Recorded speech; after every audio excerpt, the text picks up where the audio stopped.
Okay, here are my examples for the mipmap. I'll start with the checkered texture. On the left, I have no mipmap, and on the right, I have a mipmap.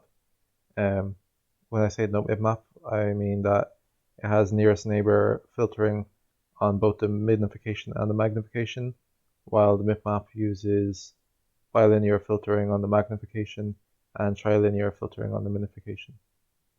Uh, when it has no mipmap, the sphere has a lot of patterns on it. The sphere is rotating, so there's a lot of patterns and movements as the checkers move around. And looking at the plane as I move back and forth, just lines and swirls just sort of develop in different ways as I go.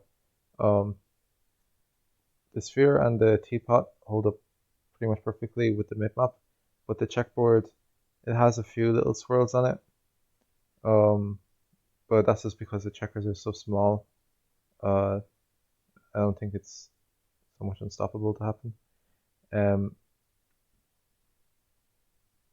when you are using this checkered for, say, a floor, it holds up perfectly. It's just they're all kind of blurred out of existence, so you can't actually see beyond. While if you were to use no mipmap as a floor, the floor is just constantly moving and changing shape as you go around. It's very disorientating. So the mipmap is still holding up a lot better in that use case.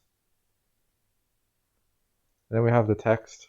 The text is just has the few lines and swirls, and the text kind of just ditters as well. As you can see at the bottom where the text starts to decrease in size, it just ditters.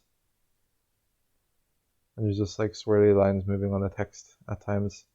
The text just kind of has, it's not so sharp, and it has like a slight almost sparkle to it, just as it's dittering on the spot. So it's a little bit harder to focus on. While the mipmap text is a lot more clear and stays consistent when it's rotating around, so it's a lot easier to focus your eyes on. And the page or the plane with a mipmap on it, with the text, is pretty much flawless. There's no movement or anything to it, so it stays perfectly stable as you move around. So that's my mipmap examples.